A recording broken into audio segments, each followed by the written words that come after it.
नमस्कार मैत्रिणींनो, आज आपण मस्त अशा साबुदाणा बटाटा पापड बघणार आहोत. तेही अशा पद्धतीने की जेणेकरून आपण साबुदाणा जराही न शिजवता आपल्याला ह्या साबुदाण्याच्या बटाट्याच्या पापड्या बनवायच्या आहेत आणि तेलात टाकताच तुम्ही बघू शकता किती मस्त अशा फुलत आहेत आणि चवीला मस्त अप्रतिम अशा लागतात. तर तुम्ही या उन्हाळ्यामध्ये या साठवणीच्या वाळवणाच्या पदार्थामध्ये ह्या पापड्या नक्की करून बघा. तर आता लगेच आपण रेसिपीला सुरुवात करूयात. तर सगळ्यात अगोदर काय करायचं, मी इथे एका भांड्याने मोजून साबुदाणा घेतलेला आहे 1 पातेलेभर आणि वजनी हा अर्धा किलो आहे. तर आता याच्यासाठी आपल्याला पाण्याचं प्रमाण घ्यायचं आहे. तर इथे मी आपण ज्या पातेल्याने आपण साबुदाणा मोजून घेतला का त्याच पाण्याने इथे आपल्याला 1.5 पातेलं कडकडीत गरम पाणी आपल्याला घालायचं आहे. एकदम चांगलं उकळी आलेलं पाणी ह्याच्यामध्ये घालून घ्यायचं आहे आणि याला असं रात्रभर भिजत ठेवायचं आहे. पाणी घातल्यानंतर एकदा साबुदाणा हलवून घ्या. आता काय करूयात, आता सकाळी याला बघू शकता साबुदाणा मस्त असा शिजलेला आहे, भिजलेला आहे आणि त्याला थोडीशी चकाकी पण आलेली आहे कारण आपण याच्यामध्ये गरम पाणी घातलेलं आहे. तर आता काय करूयात, आपल्याला हा साबुदाणा एका गाळणीतून चाळून घ्यायचा आहे जेणेकरून तो एकदम बारीक असा पडेल. कारण आपल्याला याला सोऱ्याच्या पापड्या करायच्या आहेत तर मी इथे पुरण चाळतो का तीच चाळणी घेतलेली आहे. तुमच्याकडे जर पुरण यंत्र असेल का तर तुम्ही त्याने सुद्धा हे बारीक करून घेऊ शकता. तर ह्या पद्धतीने आपल्याला हा शाबू जो आहे का भिजलेला छान अशा पद्धतीने बारीक करून घ्यायचा आहे. तुम्हाला जर अवघड जात असेल तर तुम्ही काय करा, याच्यामध्ये मी तुम्हाला पुढे दाखवलेलंच आहे. उकडून मी बटाटे घेतलेले आहेत. बटाट्याचं प्रमाण 1 किलोचं आहे. तर आता अगोदर असं आपण व्यवस्थित असं बारीक करून घेऊयात. तर जरी तुम्हाला असं वाटत असेल पडलं नाही, पण हे साबुदाणा आहे का जो चाळणीला चिटकून बसतो, तो आपल्याला पळीने ओढून घ्यावा लागतो, काढून घ्यावा लागतो. तर मी हे बटाटे 1 किलोच्या प्रमाणात घेतलेले आहेत, अर्धा किलो साबुदाण्यासाठी. तर हे बटाटे मी उकडवून त्याचे सालटे काढून घेतलेले आहेत.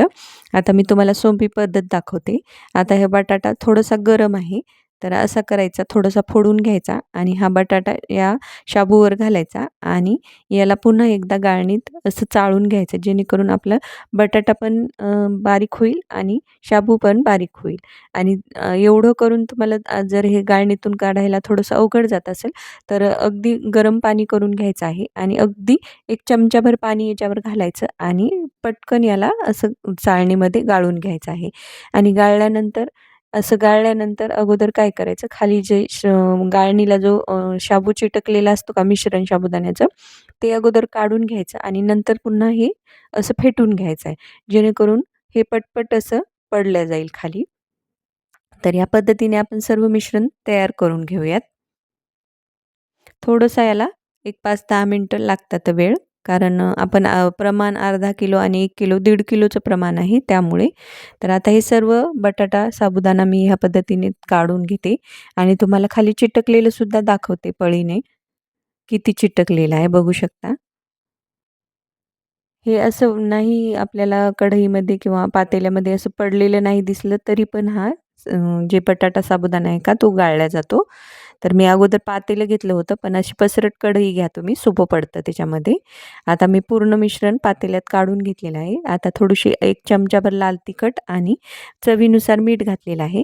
तर मीठ इथे थोडंसं प्रमाणानेच घाला कारण वाळवणीच्या पदार्थामध्ये असं मीठ थोडंसं कमी वाटतं पण वाळल्यानंतर मीठ भरपूर होतं. त्यामुळे इथे अंदाजे मीठ तुम्ही घाला. आता हे मिश्रण जे आहे का व्यवस्थित असं हातानेच व्यवस्थित असं फेटून घ्यायचं जेणेकरून सर्व चटणी आणि मीठ त्याला व्यवस्थित असं लागल्या जाईल आपल्या मिश्रणाला. तर मी हे हातानेच व्यवस्थित असं मिक्स करून घेतलेलं आहे. तुम्ही चमच्याने वगैरे मिक्स करू नका हे कारण खूप चिकट आहे आणि चमच्याने व्यवस्थित असं मिक्स होणार नाही. त्यामुळे हातानेच याला व्यवस्थित असं मिक्स करून घ्या. आता लगेच आपण ह्या पापड्या करायला घेऊयात. तर सोऱ्यामध्ये असं मिश्रण भरून घ्यायचं आहे आणि व्हिडिओमध्ये मी दाखवत आहे का त्या पद्धतीने ह्याच्या पापड्या टाकून घ्यायच्या आहेत. तर अलगद अशा ह्या पापड्या पडत आहेत. कुठेही तुटत वगैरे नाहीत. तर मी तुम्हाला दुसरी एक पापडी टाकून दाखवते. अगदी कडकडीत उन्हामध्ये आपल्याला ह्या पापड्या 2 दिवस वाळवून घ्यायच्या आहेत. बघू शकता तुम्ही अगदी आपण हा साबुदाणा 1 मिनिटसुद्धा शिजवलेला नाही. तरी पण आपल्या पापड्या ज्या आहेत का अगदी तुटत नाहीत हां, व्यवस्थित अशा होत आहेत हां आणि मस्त अशा होतात हां. तर तुम्ही ह्या पद्धतीने नक्की करून बघा. सर्वच पापड्या मी तुम्हाला टाकून दाखवलेल्या आहेत हां. आता ह्या कडकडीत उन्हात 2 दिवस आपल्याला वाळवून घ्यायच्या आहेत हां आणि नंतर आपण आता ह्या वाळल्यानंतर भेटूयात. तर बघू शकता मस्त कडकडीत उन्हामध्ये मी 2 दिवस ह्या पापड्या ज्या आहेत का वाळवून घेतलेल्या आहेत हां. अगदी छान अशा झालेल्या आहेत हां. कुठेही मोडलेल्या नाहीत हां. आणि तुम्हाला मी थोडंसं जवळून सुद्धा दाखवते. किती मस्त असे ही पापड झालेले आहेत. आता आपण ह्या लगेच तळून सुद्धा घेऊयात. तळल्यानंतर पण ह्या छान अशा फुलतात हां आणि चवीला तर मस्त भन्नाट अशा लागतात हां. या वाळवणीच्या पदार्थामध्ये तुम्ही ह्या पापड्या एक वेळेस नक्की करून बघा. तर ह्या पद्धतीने आपण ह्या पापड्या ज्या आहेत का तळल्यानंतर ह्या पापड्या छान अशा फुलतात हां. आता मी तुम्हाला 1-2 पापड्या तळून दाखवते. बघू शकता. अगदी मस्त दुप्पट अशा ह्या फुलत आहेत त्या पापड्या आणि चवीला मस्त भन्नाट अशा लागतात हां. पण तुम्ही अशाच पापड्या खाण्यापेक्षा मी त्याचा चिवडा बनवलेला आहे, ते सुद्धा तुमच्यासोबत शेअर केलेला आहे. तो पण तुम्ही नक्की बनवून खाऊ शकता. तर अशा पापड्या तर आपण खातो उपवासाला तळून, पण ह्यापेक्षा असा चिवडा पण करून खाल्ला, तर मुलं पण अगदी आवडीने खातील आणि सगळ्यांनाच फार आवडेल. तर ह्या पद्धतीने मी पापड्या तळून घेतलेल्या आहेत हां. आता आपण काय करूयात, एका भांड्यामध्ये ह्या पापड्या काढून घेऊयात. तर इथे मी 4-5 पापड्या तळून घेतलेल्या आहेत हां. तर ह्या पद्धतीने आपण सर्व पापड्या तळून घेऊयात. तर तुम्ही बघू शकता सर्वच पापड्या मस्त अशा फुलत आहेत हां. आता या पापड्या एका भांड्यामध्ये काढून घेऊयात आणि व्हिडिओमध्ये दाखवत आहे त्या पद्धतीने आपण ह्या तोडून घेऊयात. अगोदर थंड थोड्याशा होऊ देऊयात. आता थंड झाल्यानंतर मी एक पापडी घेतलेली आहे. तर अशा ह्या पद्धतीने आपण ही पापडी बारीक करून घेऊया. अगदी बारीकसुद्धा नाही करायची आणि अगदी जाडसरसुद्धा नाही ठेवायची. तर ह्या पद्धतीने मी याचे छोटे-छोटे तुकडे करून घेतलेले आहेत. अगदी खुसखुशीत अशी ही पापडी लागते आणि हा चिवडा तर एकदम भारी लागतो. तुम्ही ह्या पद्धतीने चिवडासुद्धा बनवू शकता. जर तुम्ही उपवासाला खात असाल तर काही मी पदार्थ याच्यामध्ये घातलेले आहेत, तर ते तुम्ही स्किप करू शकता आणि तुम्ही असंच जर बनवून खात असाल तर सर्व जिन्नस मी जे घातलेले आहेत ते तुम्ही याच्यामध्ये घालू शकता. आता हे काय करूयात, अशा मी 4-5 पापड्या अशा कुस्करून घेतलेल्या आहेत, असे तुकडे करून घेतलेले आहेत. तुम्हाला जेवढ्या प्रमाणात करायचं त्या पद्धतीने तुम्ही पापड्या तळून चिवडा बनवून घेऊ शकता. आता त्यासाठी पुढील साहित्य बघूयात. तर कढईमध्ये तेल आपण पापड्या तळलेल्या आहे त्यामध्येच मी इथे शेंगदाणे तळून घेतलेले आहेत. अगदी चांगले मी अर्धी वाटी शेंगदाणे घेतलेले आहेत. तर आता हे छान तळल्यानंतर हे पण काढून घेऊयात. आता थोडेसे मी इथे काजू आणि बदाम घेतलेले आहेत. तर हे पण छान असे परतवून घेऊयात आणि ते पण ह्याच्यामध्ये शेंगदाण्यामध्ये काढून घेऊयात. तर तुम्ही इथे हिरव्या मिरच्या किंवा लाल तिखटचा वापर करू शकता. मी इथे हिरवी मिरची घातलेली आहे. तर त्यामुळे आपण मिरच्यासुद्धा याच्यामध्येच तळून घेणार आहोत. आता हे काजू बदामसुद्धा छान परतले आहेत. हे पण काढून घेऊयात. आता थोडेसे मी मनुके घेतलेले आहेत. ते पण असे छान असे परतवून घेऊयात. अगदी एका मिनिटातच हे मनुके तेलामध्ये फुलतात. तर बघू शकता 1 मिनिट झालाही नाही तर अगदी फुलून वरती आलेले आहेत. हे मनुकेसुद्धा ह्याच्यामध्ये काढून घेऊयात. तुम्हाला ह्याच्यामध्ये दुसरे काही जिन्नस घालायचे ते पण घालू शकता तुम्ही. तर आता आपण काय करूयात, आता मिरच्या घेतलेल्या आहेत तर ह्या पण आपण तळून घेऊयात. तुम्हाला डाळवं वगैरे घालायचं असेल तर ते सुद्धा तुम्ही घालू शकता.